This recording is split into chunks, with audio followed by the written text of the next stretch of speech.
As promised, here's our Calgary Bureau Chief, Salim Valji. And Salim, you were on this show 8 days ago, and you described Elias Lindholm's interaction with the Calgary media at that golf tournament as, quote, short and cold. I mean, we heard the clips. You were not wrong at all.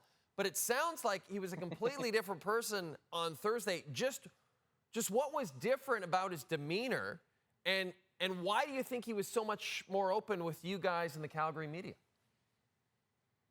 Yeah, it's phenomenal, Jay. He gave us the death stare at that beautiful golf course. It was 7:30 in the morning, and he just did not feel like answering questions about his future in Calgary, and he seemed very put off by the line of questioning. Today was much different. He was a lot more talkative and open, and he even started off with a couple of his answers with a laugh, and he seemed like he was kind of embracing it a little bit more. And it was nice to see even his body language was more open. There were 4 questions directed his way about his long-term future, and he was actually somewhat open about the fact that they haven't talked in a few weeks since the start of the summer, according to Lindholm. And he did display some frustrations, but that was not with the journalists. It was more with how this process is playing out. And I think it was a little bit different, Jay, because he probably knew how he was being perceived a little bit after that golf tournament. Someone may have told him that you're in a Canadian market. You're a very good player. The fans desperately want to know if they're going to lose you or if they're going to get to keep their number 28 Blasty jerseys. So I think that was a big part of it. And I think after that first kind of interaction where he got his frustration out of the way, today, Jay, there were no death stares. There was none of that. It was a lot more cordial. And he was very open with the fact that he's frustrated. He hasn't put pen to paper yet, and that he wants a deal done as soon as possible. And, following you on Twitter, which we all do, I'm following you on Thursday, and I'm seeing your tweets. You're at camp, and you're describing things. The Lindholm good vibes are extending to the entire team and the entire organization. We're just a few months removed from a really disappointing season for this Calgary Flames team. So tell us what you noticed that was different on Thursday at training camp compared to the end of last season. It's a world of difference, Jay. You cannot understate it. Like even the other day at fitness testing, which is incredibly grueling and arduous for these players. It might be their toughest day of the year.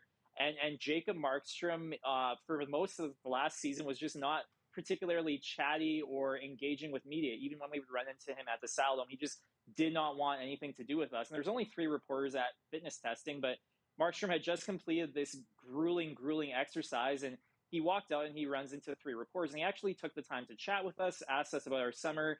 He made a joke that one of the reporters there would probably do the best in fitness testing. Unfortunately, it was not me, but we'll forgive him for that. But beyond that, the smiles are there. The fact that the team is remodeling their dressing room at the moment. There's literally a fresh coat of paint there. There's 3 new mottos in that dressing room. They're going to do more work around the Saddledome. You can just feel sort of a lightness, Jay, that really is remarkable. It's a new era, and people are happy to come to the rink, and that includes the players, the support staff, the equipment managers, everyone, down to the security guards.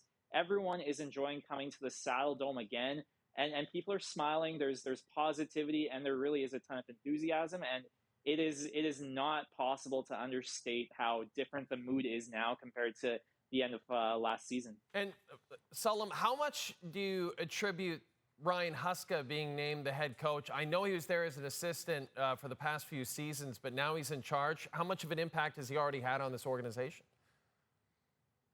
A ton, Jay. I think Ryan Huska, number one, was super well respected, and a lot of the players' preferred choice to become the next head coach. He certainly is a lot more communicative with his players. I don't think he's remotely in the same stratosphere of a micromanager as the previous head coach was. I think Ryan Huska tends to let people do their jobs and then kind of lead them from there. But he does empower the people around him, and he doesn't really have an interest in sort of the minutia and smaller things that Daryl Sutter would get involved with. And I think it's just, Huska, he's emphasized a ton, even Craig Conroy. They want players to feel happy coming to the rink. And you talk about lots of Flames last season, Jay, whose confidence was shot, and you could see that in the body language, whether it was Markstrom or Jonathan Huberdeau or others, that just they did not believe in themselves. So I think this new era of Calgary Flames coaches and managers, they want to empower the players to believe in themselves, and they want to make the Saddledome for all its glory, a very fun place to come to work. And I think Ryan Huska already had a ton of respect in that dressing room. And the fact that he is now in charge, I think players look at that in a really positive light. All right. Well, speaking of light, yours just went out, so we got to let you go. But I know you're going to be at the Flames preseason opener Sunday against the Canucks. You'll be there. Thanks for being here. And don't forget to pay that electric bill, buddy. It's important. I think I need a raise from TSN, so we'll see if that happens.